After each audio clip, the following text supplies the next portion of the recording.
Into let's start today's class with a new chapter, that is constructors and destructors.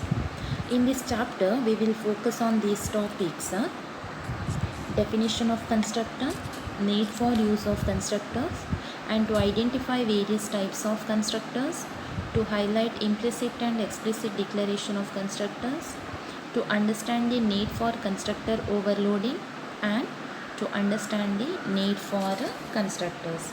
In today's class, let us study about definition of constructor and need for use of constructors with the simple programming examples. See dear students, in the previous chapters we have learned to use classes, member data and member functions of a class, right? In real life applications, sometimes the objects may have to be initialized before using them. The initialization is normally done by what? A member function which initializes data members or variables to predefined values. See, in this chapter we discuss about special member functions that are used to initialize and destroy the objects of a class automatically, so that memory utilization can be optimized, right? Therefore, automatic initialization is carried out using such a special member function called as what? A constructor. Okay, automatic initialization is carried out using special member functions that is called constructors. In case of OOP, that is object oriented concepts, constructor means it is we are going to build a memory, right? It is we are going to build a memory, we are going to allocate memory. That concept is called as what? A constructor. So in generally we can say a constructor constructs the data members of an object that is defines a value to the data members, right? And here destructor means what? Destroying memory. So whatever memory is allocated using constructor, that we are going to deallocate with the help of a destructor. Okay. See, first definition you can see here. What is a constructor? A constructor is a special member function that is called automatically when an object is created.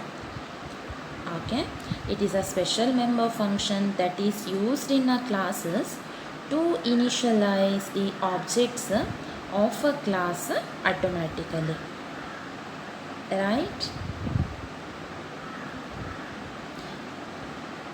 A constructor is a member function of a class with the same name as that of the class. It is some rules. See one by one.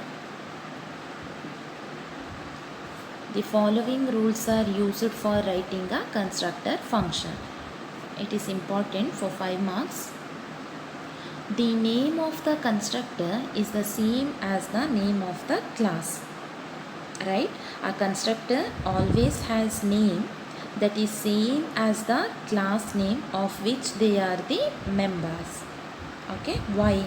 Because this will help the compiler to identify that they are the constructors. Is it clear?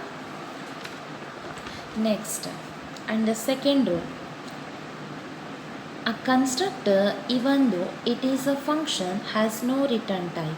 That is, it is neither a value returning function nor a void function. There is no return type for constructors. Int, float, char, double, etc. Not even void also, since the constructor is called automatically by the system, right? And the third rule, the constructor should be declared in the public section. It should be declared in a public section. It is available for all the functions. Fourth one, a constructor is invoked or called automatically when objects are created. So constructors are executed automatically. They are never invoked. They are executed when the class object is created. Okay, because constructors can have default arguments. And fifth one, a class can have more than one constructor. However, all constructor of a class should have the same name. And it is not possible to refer to the address of the constructor. It is not possible to take the address of the constructor. And one more rule, that is the constructor make implicit calls to the operator new and delete, two operators, when memory allocation is required. See dear students, C++ supports dynamic allocation, right? Dynamic allocation using the new operator, and dynamic deallocation of objects using delete operators. So C++ supports dynamic allocation and deallocation of objects using new and delete operators. These two operators allocate memory for objects from a pool called the free store. Okay,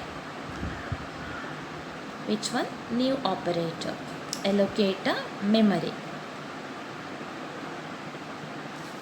These are some rules, okay, use it for writing a constructor function. Next we'll see how to define and declare constructors. Definition and declaration of a constructor. A constructor is defined like other functions of a class. Okay, we can define constructor like other functions of a class. It can be defined either inside or outside of the class definition. Okay, both will possible. The function types are not used while declaring and defining a constructor and destructor, right? See the syntax of the constructor in C++. Class, class name, then class definition contains different access specifiers with under public section class name. This is a function. Okay, class name and member function name are identical, so hence it is what a constructor. So class is a keyword and class name is name of the class, and inside class definition under access specifiers we need to declare or define data members and member functions respectively, right? Here see, under public access specifier class name, it is a constructor. Class name, it is a constructor. Okay, what is the first rule you have studied while writing a constructor function? The name of a constructor is the same as the name of the class, but here this is class name, this is function name. Okay, and constructors should be declared in the public section only. See example, in this class declaration class name is what? Sum. Okay, and class sum has a member function sum, okay, with the same name of the class. This is class name, this is member function or constructor, that is constructor, and which provides initial value to its data member. Yes, here I have declared data member, integer data member as yes and private access specifier.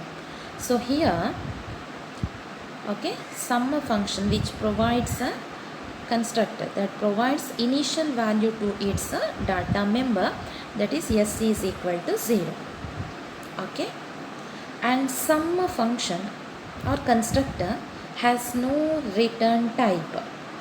Okay, has no return type and no return statement, not even void also. Okay, then inside this function s value is assigned with the 0. Okay, right?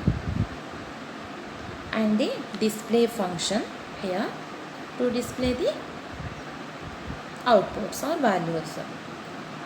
Here end of a class definition. Okay. This is example. In this class declaration, sum has a member function, sum and display, two member functions, and sum function with the same name of that class, which provides what initial value to its data member s. And in this class, name of the class is sum and the function name is same, that is sum.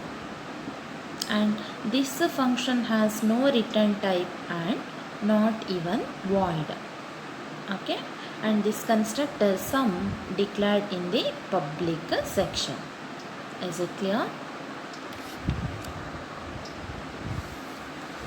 Next, see constructor declaration inside the class. Okay, in this program segment, a class has been defined with the name test. Class test.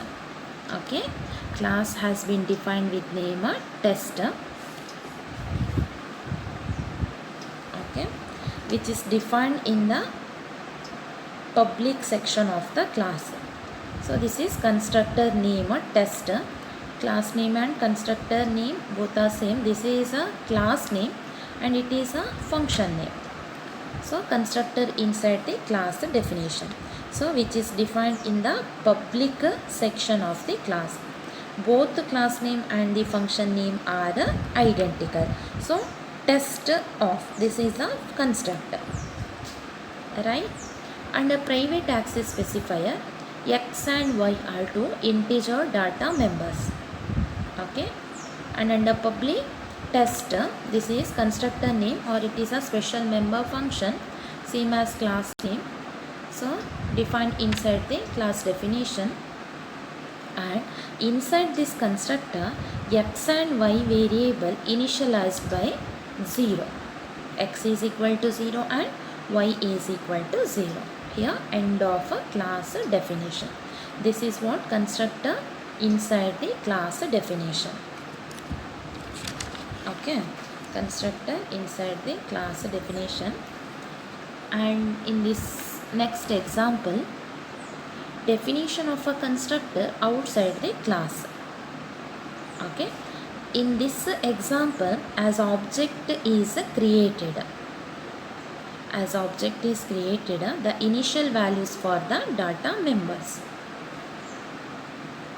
Okay, x and y are here set to what? 0. Here test of z, under private access specifier, x and y are data members. Here test is class name. Here under public access specifier, test, this is a special member function or constructor name, because class name and this member function name both are same. So this is a constructor declaration inside the class definition.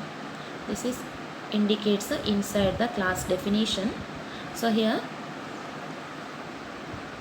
I have declared constructor inside the definition. Okay, and in the outside definition of a constructor, here outside the class definition, syntax is what? Class name, scope resolution operator and constructor name with the argument list or without argument list. Okay, this is what? Header of the constructor function. Class name followed by scope resolution operator and followed by constructor name. Okay, and this constructor, inside this constructor or member function, body of this function contains some expression or executable statements. Initialization of two variables, that is x is equal to 0 and y is equal to 0. So here in this function header, constructor function header, no need to mention return type, void or anything while defining a constructor, not even void also.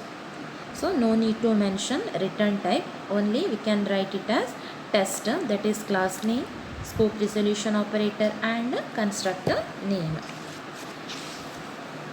Okay, so let us discuss this topic clearly with the one programming example.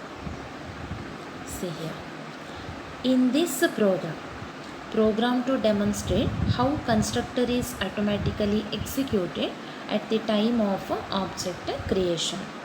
Okay, after the header file section, class student, class is a keyword, and student, that is constructor name, sorry, class name. Class is a keyword, student is a class name. Okay, here constructor function, see here, constructor function defined and declared inside the class definition, inside the class definition. And here a class has been student defined with the name student. Okay, and this class has a member function student, which is defined in the public section of the class. Okay, which is defined in the public section of the class. That is what a constructor function. Both the class name and member function both are identical. So both the class name and the function name are identical. So student, it is a constructor.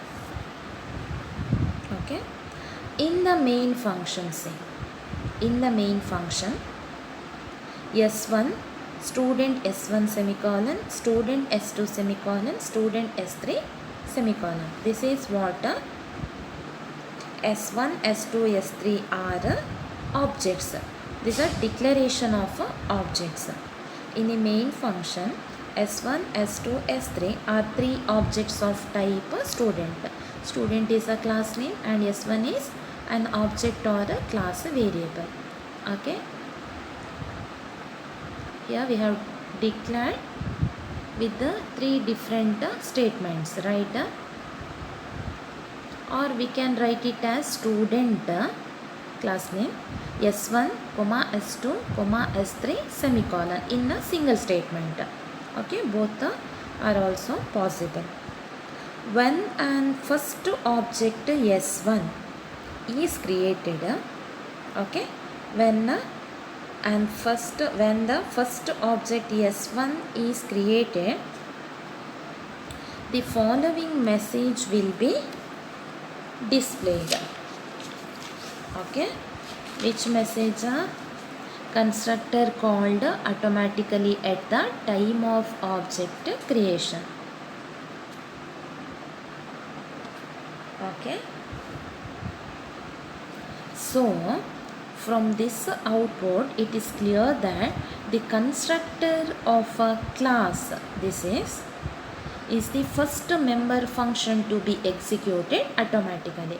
This is a first member function to be executed automatically when an object is created. Okay, when an object is created here. Okay, when an object is created here, the first object S1 is created, then this message will be displayed, because constructor function, or it is a first member function to be executed automatically when an object is created, and the programmer need not to write any statement to call the constructor. Okay, so it is clear that every time an object is created, the constructor function is invoked like this, right? Okay, every time an object is created, like S1, S2 or any number of objects you can create, the constructor function is called automatically. Okay, right? So whenever you will create a object, first object, automatically it will transfer program control to constructor part. Okay, it will transfer program control to constructor part. So whatever statement or message inside this constructor part, it will be displayed, right? So how many number of time you will create objects? That many number of times this message will be displayed. So in this program, all these three objects S1, S2, S3 are created. Okay.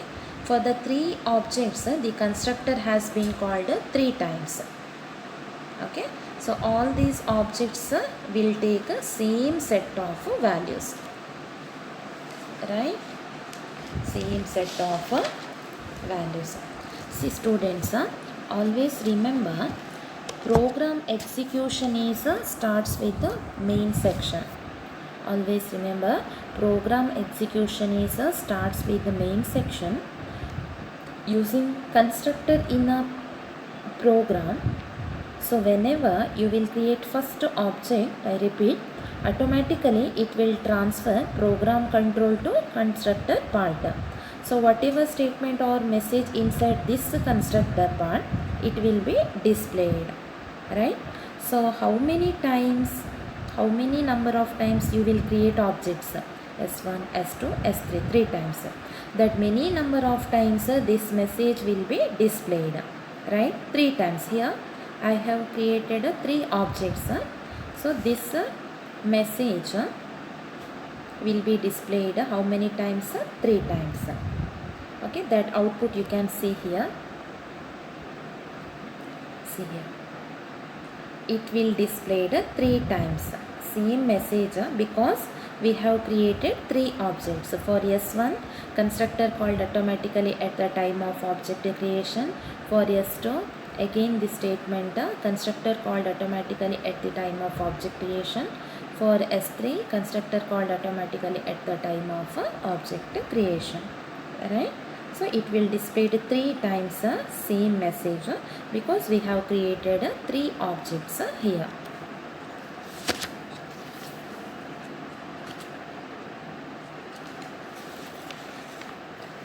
See, normally constructors are used for what? Initializing the class data members. Okay. Since the constructor is executed every time an object is created. Okay.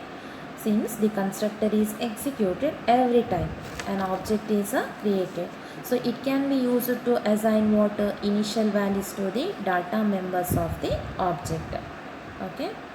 So let us see in next program how a constructor is used to initialize data member of an object. In this program, okay, let us see how a constructor is used to initialize data member of an object. Program to demonstrate how a constructor is used to initialize data member of an object. See, in this program, a class is a keyword and a class has been defined with the name number. Okay, right? This class has a data member as a integer type of data member declared under private access specifier, and member function this, okay, which is defined in the public section of the class.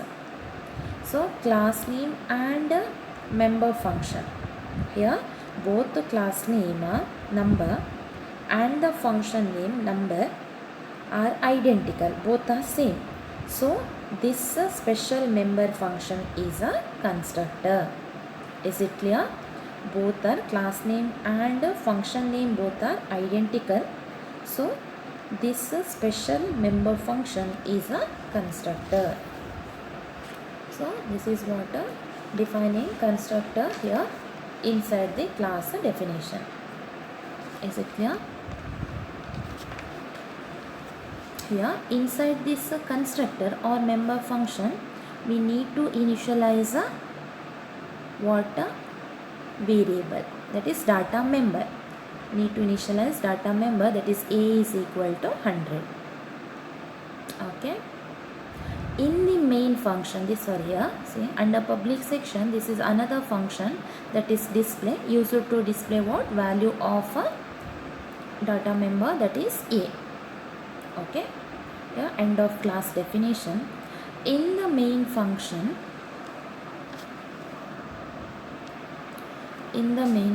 say n is an object of class number. Okay.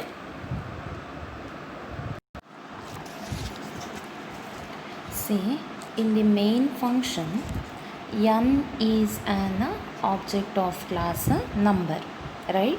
Number is a class name and n is an object. When an object n is created, automatically it will transfer program control to constructor part. Okay, see here, when an object n is created, automatically it will transfer program control to constructor part. This is a constructor part.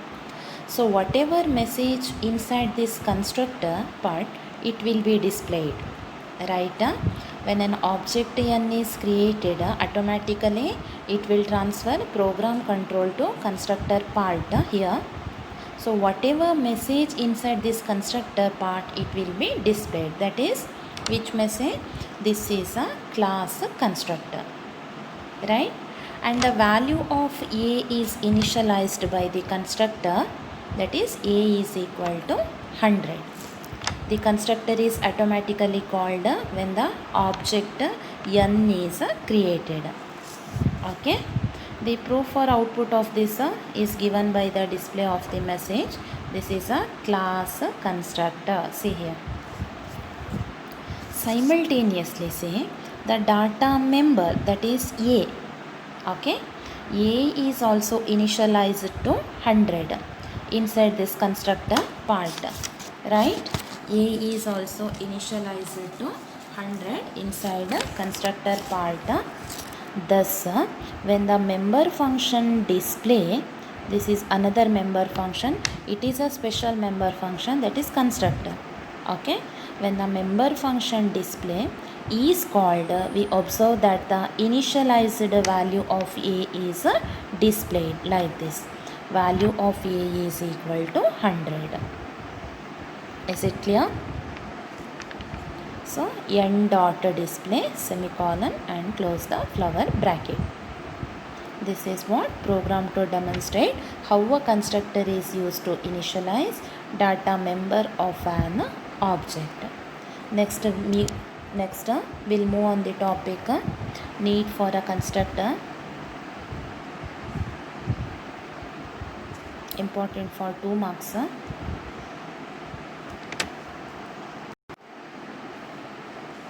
Important for 2 marks. Need for a constructor. Constructors are named as constructors because they are getting called when an object is constructed. Okay, constructors that they will be called as soon as an object of class is created to initialize its member variables. So they are named as what? Constructors, because they are getting called when an object is constructed or created. And secondly, the use of a constructor can be cleverly done, especially in those problems where it is necessary to initialize certain data members compulsorily. Third row, that is, instead of having separate member functions for initializing, we can perform those operations inside the constructor itself. Thank you, students.